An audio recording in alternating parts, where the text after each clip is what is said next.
இனி summer holidays கண்ணு கால் GT ஹாலிடேஸ்க்கு பண்ணு. GT holidays, South India's #1 travel brand.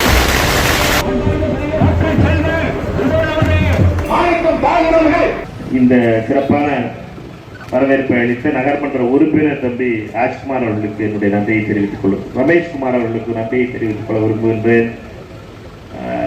இந்த முறை என்பது, தேர்தல் என்பது எப்படி ரமேஷ்குமாரும் ராஜ்குமார் அவர்களும் உங்களுடைய வார்டு உறுப்பினர்களாக இருக்க வேண்டும் என்று வாக்களித்தீர்களோ, எப்படி அண்ணன் ஏஆர் சீனிவாசன் சென்னையிலே உங்களுக்காக குரல் கொடுக்க வேண்டும் என்று வாக்களித்தீர்களோ, அதே போல உங்களுக்காக டெல்லியிலே பணியாற்றுவதற்காக எனக்கு வாய்ப்பு தாருங்கள், கை சின்னத்திலே வாய்ப்பு தாருங்கள் என்று கேட்டு வந்திருக்கிறேன். என்னுடைய பணி என்பது டெல்லியிலே உங்களுடைய குரலாக இருப்பது, டெல்லியிலே மத்திய சர்க்காருடைய நிதிகளை, நல்ல திட்டங்களை அளிக்கக்கூடிய ஒரு அரசு அமைவதற்காக துணையாக இருப்பது.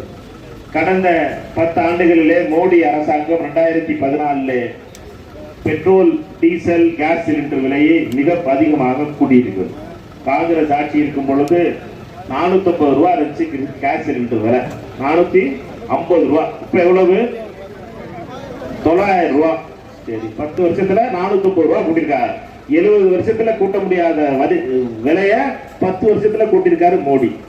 பெட்ரோல் விலை 72 ரூபா இருந்துச்சு, இப்ப எவ்வளவு விலை? 102 ரூபா. டீசல் விலை 65 ரூபா இருந்துச்சு, டீசல் விலை இப்ப விலை 90 ரூபா. இந்த அரசாங்கத்தை பொறுத்த மட்டும், மோடி அரசை பொறுத்த மட்டும் கடந்த 10 வருஷத்துல டீசல், பெட்ரோல் மற்றும் கேஸ் சிலிண்டர் மிக அதிகமாக கூட்டியிருக்கு. இந்த அரசு தொடரணுமா அப்படிங்கிறத கேள்வி. மோடிக்கு வாக்களித்தால் அல்லது முரசுக்கு வாக்களித்தாலோ அல்லது தாமரைக்கு வாக்களித்தாலோ பெட்ரோல், டீசல் விலை கூடும், கேஸ் சிலிண்டர் விலை 2000 ரூபாய் ஆகும். இதெல்லாம் ஆகணும்னா யாரு வேணாலும் முரசுக்கும் தாமரைக்கு ஓட்டு போடலாமா? போடக்கூடாது. அதனால தயவு செய்து நீங்க தான் சொல்லணும் தாய்மார்கள்ட்ட, நீங்களே செலவழிச்சு சொந்த காசுல சுனிய வச்சுக்கிறாங்க. தயவு செய்து உங்களுடைய வாக்குகளை அளித்து அவர்களை உங்களுக்கு விலை கொண்டு வச்சுறாரு. அந்த காசை என்ன பண்றாங்க அவங்க? கேள்வி என்னன்னா, உங்கள்கிட்ட வாங்குற பெட்ரோல், டீசல், கேஸ் சிலிண்டர் விலையை கூட்டி இவ்வளவு காசு வாங்கும் போது அதை என்ன பண்றாங்க? அதானிக்கு கொடுக்குறாரு மோடி. அதானின்னு அவருக்கு ஒரு நண்பர் இருக்காரு, குஜராத்காரரு. அவரு உலகத்துல 2வது பணக்காரரா இருக்காரு. உலகத்துல 2வது பணக்காரரா இருக்காரு. அவருக்கு இதுவரைக்கும் 17 லட்சம் கோடி ரூபாய் கடனை தள்ளுபடி பண்ணியிருக்காங்க. எவ்வளவு? நம்மளுக்கு 1 லட்சம் ரூபாய் கடன் தள்ளுபடி பண்றாங்க. பார்த்தா 17 லட்சம் கோடி கடன் தள்ளுபடி பண்ணியிருக்காங்க. ராகுல் காந்தி அவர்களும் அண்ணன் தளபதி அவர்களும் பெண்களாகிய உங்களுடைய சாதாரண மக்களுடைய குறைகளையும் அவர்களுக்கு உதவி செய்வதற்காக அரசாங்கம் நடத்துறாங்க.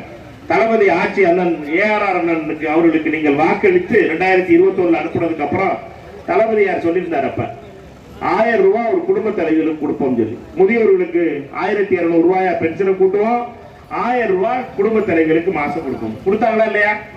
கொடுத்தாங்க. இதுதான் கலைஞருடைய மகனுடைய ஆட்சி. தளபதியுடைய ஆட்சி என்பது பெண்களுடைய, உங்களுடைய ஒரு சகோதரனாக, ஒரு தகப்பனாக, ஒரு நண்பராக, ஒரு குடும்பத்திலே ஒருவராக உங்களுடைய செலவுல ஒரு 1000 ரூபாயை பங்கெடுத்துக்கிறது அரசாங்கம். அதானிக்கு கொடுக்கல. அதானிக்கு கொடுக்காம உங்க கையில பணம் கொடுக்கிறது தான் தளபதியினுடைய ஆட்சி. இதே போலவே ராகுல் காந்தி அவர்களுடைய ஆட்சி அமைந்தால் டெல்லியிலே மகாலட்சுமி திட்டத்தின் கீழ் 1 லட்சம் ரூபாய் ஒரு குடும்ப தலைவிக்கும் கொடுக்கப்படும் என்பதை உத்தரவாதமாக ராகுல் காந்தி அவர்கள் அளித்திருக்கிறார். இந்தியாவில் இருக்கின்ற ஏழை பெண்கள் மொத்தம் 10 கோடி குடும்பங்கள் இருக்கின்றன. அந்த 10 கோடி குடும்பங்களுக்கு 1 லட்சம் ரூபாய் வழங்குவது என்பது ராகுல் காந்தி அவர்களுடைய திட்டம். படிக்காத இளைஞர்கள் நம்முடைய வீட்டுல நிறைய பேர் படிச்சுட்டு, பிஇ படிச்சுட்டு, டிப்ளமா படிச்சுட்டு, பிஏ படிச்சுட்டு, பிஎஸ்சி படிச்சுட்டு வேலை கிடைக்காம இருக்காங்க. அவர்களுக்கு ராகுல் காந்தி அவருடைய உத்தரவாதம், அரசாங்க வேலை 30 லட்சம் வேலையை 1 வருடத்திற்குள்ளே நிரப்புவோம், அந்த 1 வருடத்துக்குள்ளே காலியா இருக்க வேலையை நிரப்புவோம் சொல்லியிருக்காங்க. அதே மாதிரியே படித்தவுடன் வேலை இல்லாத இளைஞர்களுக்கு அப்ரண்டிஷிப்பா 1 வருடத்திற்கு 1 லட்சம் ரூபாய் கொடுப்போம் என்ற திட்டமும் கொடுத்திருக்காங்க. ஆக மொத்தம் ஒரு பக்கம் ராகுல் காந்தி, தளபதி ஸ்டாலின், அவருடைய வேலை என்ன?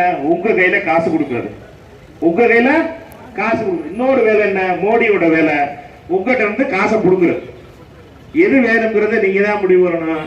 நல்ல முடிவு எடுப்பீங்கன்னு எனக்கு நல்லா தெரியும். பெருந்தலைவர் காமராஜர் பிறந்த பூமி இந்த பூமி. நீங்க எல்லாம் நல்ல முடிவு எடுப்பீங்க. கை சின்னத்திற்கு வாக்கு தாருங்கள், கை சின்னத்திற்கு வாக்கு தாருங்கள் என்று இருகரம் கூப்பி உங்கள் முன்னாலே வேண்டி விரும்பி கேட்டு விடைபெறுகிறேன். நன்றி, வணக்கம்.